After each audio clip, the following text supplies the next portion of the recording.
Hello guys, mga mommies and friends, it's me again, Mami Julie D, and for today's video, i-share ko sa inyo kung paano mag-send ng proposal sa Upwork. Okay, so mag-send tayo ng cover letter. So, ang gagawin lang natin is punta tayo sa upwork.com and then find work. So, nakalagin na kasi ito automatic tong account ko dito. So, yun lang yung gagawin natin and then, yun nga sa find work, tapos, so dito tayo maghahanap sa most recent. Ibig sabihin ito ay kaka-post lang. So hahanap tayo since ito ay example lang naman. Papakita ko lang sa inyo kung paano ako usually nag-apply. Though matagal na akong hindi nag-apply sa Upwork kasi nga meron naman akong matagal na client. So 4 years na siya and then medyo binigyan na rin ako ng maganda-gandang number of hours ng work. And then yung isa ay outside naman sa Upwork. So, dalawa na sila. So, hindi na muna ako nag-apply talaga para din mapurso ko yung aking printing business. So, ngayon, papakita ko nga sa inyo, back tayo dito sa ating video. Papakita ko sa inyo kung paano ako mag-apply sa Upwork. So, ayan, hanap lang tayo. Ayan. So, tignan ko lang kung saan ako pwede pang mag-apply para dito sa aking niche. So, ako nga po pala isang general virtual assistant. So, pag nag-apply tayo, syempre dapat doon tayo sa skills na meron sa atin na pwede nating iambag doon sa client. Syempre, though may iba naman po talaga na nag-a-apply sa Upwork, lalo na yung mga bago pa lang, pwede naman po. Pero syempre, doon po tayo sa medyo may skills na, may alam na. So, ayan. So, dito tayo. Punta tayo dito. Sabi dito, detail. Though, 1 hour ago pa to. Tapos, makikita nyo dito, marami na nag-send ng proposal. So, since example lang naman to, kasi gagamitan natin siya ng Connect. Nga pala guys, kailangan nyo rin pong makita or malaman na bago po kayo mag-apply sa Upwork or sa mga job post dito, nangangailangan po yun ng Connect. Again, nangangailangan siya ng Connect. So, sa mga past video ko, pinakita ko sa inyo kung para saan si Connect. Si Connect po, ulitin ko ulit, ito ay ginagamit sa pag-apply ka Upwork. Kasi bawat job post, meron po siyang nire-require na Connect. Ito ng Connect ko, hindi ako bumibili. Kasi nga, every month naman, meron ako natatanggap na 10 na Connect. So, naiipon siya kasi since hindi ko nga siya ginagamit. Paminsan-minsan ako nag-apply talaga pag tingin ko naman na baka pwede ako doon. Pero hindi na muna ulit ako nag-apply. So, balik natin nasa na yung kanina. Ito. Detail-oriented VA needed for manual lead generation. So, i-click natin siya. So, ayan ulit ha. Ito yung mga kailangan yung tandaan sa pag-apply. Payment verified. So, open natin yan ha. Payment verified. 5-star ang ratings. May $5,000 spent na siya. So, ibig sabihin, nagpapasahod siya. Kasi ito naman, kung gusto nyo pa rin mag-apply, kahit na may mga nagpasa na, okay lang naman. Malay nyo naman, magpasahin niya rin yung inyong proposal. So, i-click natin to. So, ayan. Dito sa gilid, ayan, apply now. So, pwede natin itong i-click. So, ayan ha. About this client, ayan yung sinabi ko sa inyo kanina. Meron na siyang 5-star rating, 5 out of 5 reviews. Ibig sabihin, maganda siyang katrabaho. And then, ito yung spent niya, $5,300. So, ang average hourly pay niya, pwedeng $10. Since ako, pag mga ganitong lead generation o yung naghahanap po tayo ng mga leads, usually ang rate ko ay $7 per hour na. Though nag-start po talaga ako ng $3 per hour nung wala pa po akong experience sa talagang zero knowledge ako dito sa lead generation. Pero nung nagkaroon ako ng client, train ako, so meron na po akong alam. So, nag-rate na ako ng $7 per hour dito. Pero, sa profile ko po ay punta tayo sa profile para makita ko sa inyo. Sa aking profile, ayan, ang rate ko na po ay $10 per hour. Ayan po siya. So, yan yung total earnings ko kay Upwork. So, balik tayo. Top rated din po ako. Ayan, another job success. So, balik tayo dito. And then, i-click na ito yung sabi niya. Ito yung nakalagay sa job post. We are looking for a dedicated, detail-oriented virtual assistant. Ayan, in our lead generation efforts. So, we are targeting builders with the United States that offer new home building services. So, hahanap tayo ng leads tungkol sa ganitong terms kasi ito yung ganitong kailangan nila. So, ayan. PA, since may niche naman, may experience naman po ako pagdating dito, so kailangan natin gumawa ng spreadsheet, nalagyan natin company name, website, owner's name, owner's email, yan, owner's phone number, kailangan yan sa Google Sheet para ma-share natin sa kanya yung makikita natin. So, sabi dito, eto, kalimitan po talaga may mga tricky na nakalagay sa ganitong job post. Bakit sinabi kong tricky? Kasi kagaya niyan, tinitignan ni client kung magaling kayo sa reading comprehension. So, ayan, we look forward to hearing from you. Please add the number 88 to your proposal so I know you read the entire description. Kasi may iba na nag-a-apply, ni-scan lang, talagang hindi nila binabasa, hindi nila nakita na nag-require si client na maglagay kayo sa inyong proposal ng 88. So, kung hindi kayo naglagay ng number 88 sa inyong proposal, para madali niya po ma-filter niya kasi, ma-filter niya, ito walang number 88, so disqualified na. Hindi ko na to babasahin pa para saan pa, hindi naman sinunod yung gusto kong mangyari. So, ayun. So, tapos may additional question pa siya dito. Are you going to use automated tools to build this list? So, ayan, sige, mag-apply na tayo para magpakita ko sa inyo. Since meron akong 36 connects, etong job post ay nagre-require ng 11 connects. So, pasok pa siya. Pero kung wala na po kayo natitirang connects, pwede naman kayong bumili kay Upwork. Okay?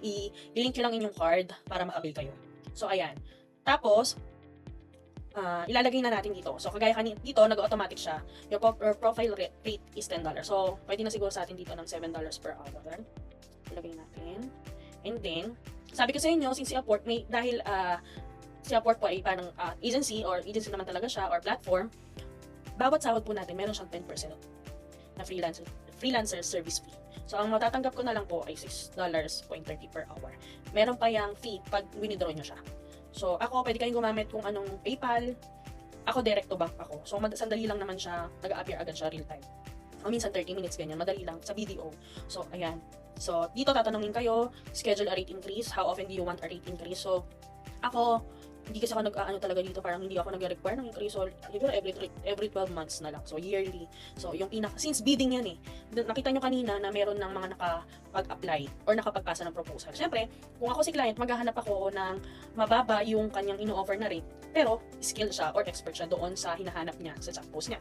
So, ako, ayan. So, lilitan ko lang how much an increase do you want. So, 5%. So, sige, ayan. Tapos, ito na. Dito tayo gagawa ng ating cover letter. So, ang tip dito na natutunan ko din kay Molonsky, dapat alam po natin yung keys. Ano yung keys? Yung KISS. Keep it short and simple. Kalimitan po sa mga nagpo-post ng job post dito, usually mga direct clients yan. Sila, ayaw nila na masyadong mahaba. Based on my experience, ayaw nila na masyadong mahaba yung proposal. Parang, syempre sa sobrang dami naman na nag-apply sa kanila, pipiliin na lang nila doon sa naka-specific na yung sagot, di ba? So, ayan. Kailangan short and simple lang. So, ito yung may papayo ko sa inyo, guys. Dapat, yung lalagay yung proposal, may kinalaman lang dito sa job post. Huwag nyo nang lagyan pa ng I am, for example, I am Julian Marasigan, I am married. Huwag nyo nang lagay yung ganun ha. Kasi nga, wala naman siyang pakialam. Wala silang pakialam doon sa kung ano yung buhay nyo. So, kailangan lang natin talaga dito, direct na sa sagot. Okay? So, sige, gawin na natin to. Gawin na natin tong cover letter. So, ang gagawin pala natin, teka lang, tingnan natin ulit ha. Kailangan kung may makikita, since may review pala siya, meron siyang review, tingnan natin baka makikita natin yung pangalan niya doon. Kasi plus factor yun para mapalitsin kayo ba? Sinearch niya ako alam niya yung pangalan ko. So, magkaka-interest siya ngayon na talagang hinanap mo kung may pangalan siya. So, tingnan natin ulit. Hanapin ko. So, nag-open lang ako ng panibagong tab para hindi tayo mawala dun sa pag-sesenda natin. Okay. So, ayan, ito yun. So, hanapin natin yung client's recent history. So, ito, ibig sabihin may job in progress pa siya. Ayan siya. So, ito, ayan, hanapin natin baka may pangalan siya. Okay. So, wala tayong makitang pangalan. So, ganun na yung nakalagay. So, since wala, pero usually kasi minsan may nakalagay, I enjoy working, tapos pangalan ng ano. So, makikita natin yun. Pero kung may nakita kayong ganun dito sa history niya or sa mga reviews niya, ilagay nyo, dear or hi, ganun. Okay? Tapos, sige, mag-submit na tayo. Dito. So, wala tayong kitang pangalan. Lagay na lang natin ay hi. Ito discarding nyo na rin to guys. Kasi hindi naman ako ganun kagaling sa English. So, I'm interested in the VA role for manual lead generation. I have experience. Guys, huwag kayo maglalagay ng wala naman talaga kayo experience. Kasi yung hinahanap nila expert or kailangan may experience dun sa job post ha. Kung wala kayo, huwag kayong fake it till you make it. Kasi kayo din po yung mahihirapan. So, kung maghanap kayo, huwag kayong maghanap ng job post na nakalagay expert. Tapos, beginner pa lang kayo o wala pa kayong experience sa work na yun. So, dun kayo lang sa may mga nagsasabi naman sila kung natanggap sila ng mga newbies Dun muna kayo. Para hindi kayo mahirapan sa yan. And lead organization. And I'm confident I can help with your home builder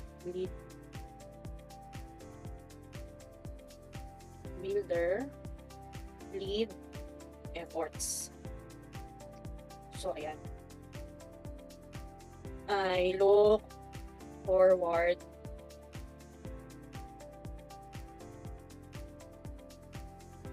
to contributing to your team. So, sabi niya, di ba doon sa job post niya, please include 88 in your proposal. So, dito natin siya lalagay. Sa baba. Oh, yan. So, para malaman niya na nabinasa talaga natin siya. Thanks. Julie and Marasigan. So, pwedeng atake din. Pwedeng lagyan natin ng atake dito na lagyan natin siya dito. Pwedeng hire me. Huwag na natin pwede din lagyan natin hire me. I have experience. Kunyari, hire me. I am perfectly fit for this job. Ganyan. I have experience in data scraping yan. So, tingnan natin na. Hindi ko alam kung tama itong tingnan nga natin kay ChatGPT. Kung ito si ChatGPT, malaking tulong sa atin to guys. Sa titingnan ko kung tama nga yung aking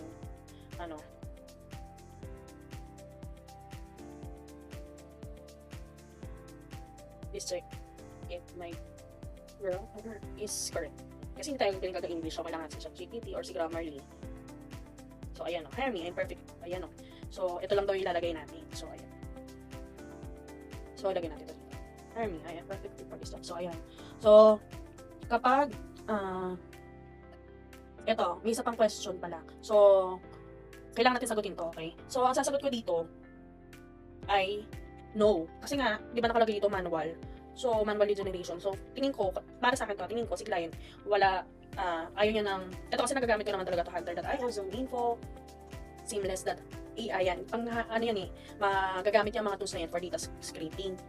So, ano pa, yung Rocket Reach yan, makakatulong yan sa pag-data scraping. Pero tingin ko, kaya niya sinabing manual, baka wala siyang pang paid doon, pang bayad, or wala siyang mga paid apps like dyan sa Hunter.io. So, mas gusto niya o prefer niya na manual maghahanap ng leads. So, ang isasagot ko dyan, no. Sabi ko, I will be manually searching for and verifying leads as per the job requirements without the use of automated tools. Yan. Tools. Okay. So, ayan na.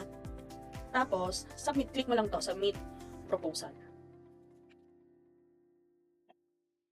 So, your proposal was submitted.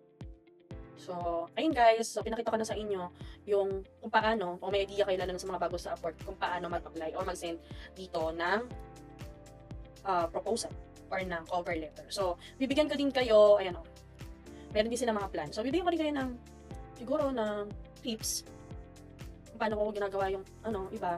So, kagaya nito, ganyan yung job post niya. Gusto ko ng maikli lang.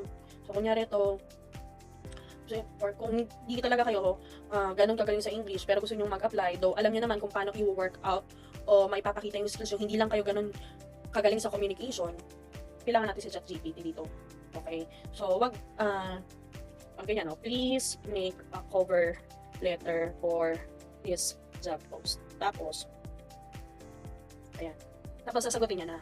Pero, wag naman yung ganyan na ganyan yung isasagot nyo. Okay? Masyadong mahaba. So, sabihin mo, make it short and simple.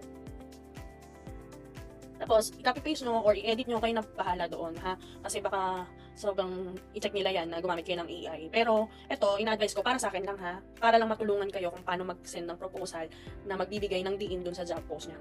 Kung hindi nyo talaga kaya ayon si ChatGPT.